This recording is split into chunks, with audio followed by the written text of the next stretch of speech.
Teka lang. Meron tayong app na dapat abangan, no? So, kung si TikTok ay mayroong CapCut, si YouTube mayroon na ngayong YouTube Create. Tapusin nyo tong video dahil sa uli may pa-surprise ako sa inyo, no? So, before tayo mag-start, ako pala si Ron at welcome sa aking channel.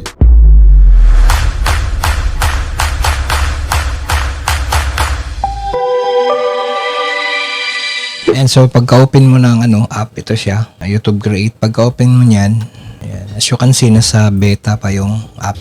Ayan. So, syempre, lalagin mo yung channel mo dito. Sa akin, naka-login na. Ito.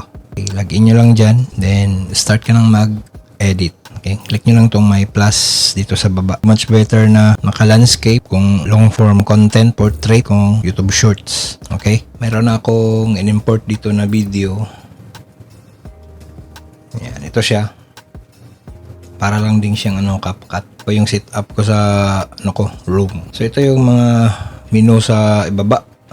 Ayan, nakita nyo to. May overlay, text, sticker, sound, voice over. May captions. So ang gagawin natin is lagyan natin ng transition.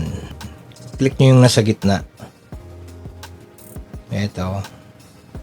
Then, merong adjust dito sa baba kung ilang seconds. Try natin to.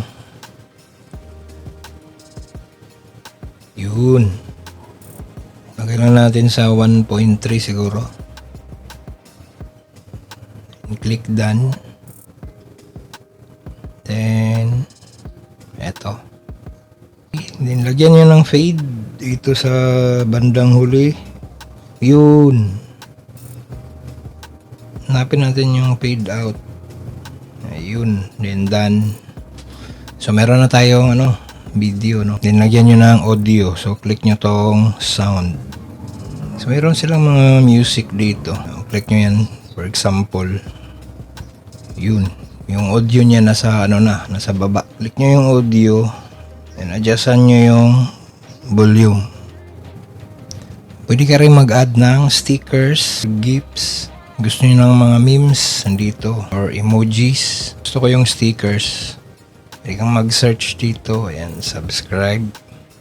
Then, pwede ka rin maglagay ng text dito. Text. Then, meron silang dito, style, background, format, yung style mo. Shadow. Uy, may shadow pa sila. And click done. Yan. So meron din silang voice over tsaka caption. So hindi ko pa to nasubukan. Ito lang sound, sticker, text at tsaka overlay. Overlay. So kung gusto niyo mag-overlay, so click niyo tong overlay. Hanap ka ng image or video. Halimbawa ito na video. Import. Ayan, so andito siya sa itaas. Ito siya. Diba? Ayan, so click and drag. So ito yung overlay mo. Ayan, click. Ulit overlay. Pwede din photo. Halimbawa ito. Import. So, ayan. Ito siya. Ito nasa itaas. Diba? So, halimbawa, kung matapos na kayong mag-edit, tingnan nyo ito yung mangyayari, no? So, click nyo tong may 3 dots sa itaas. Then, export. Then, frame rate. So, sa ngayon, nasa 30 FPS pa lang sila, no? MP4. 1080 naman yung quality. Then, click export. Para na siyang CapCut. Kasi naka 9:16 format. Or dito ka na, upload as YouTube short. Ayan. Nasa YouTube channel ka na. Papunta na siya direct sa iyong YouTube channel din. Lagay ka dito ng title, complete metadata sa iyong upload. Ayan.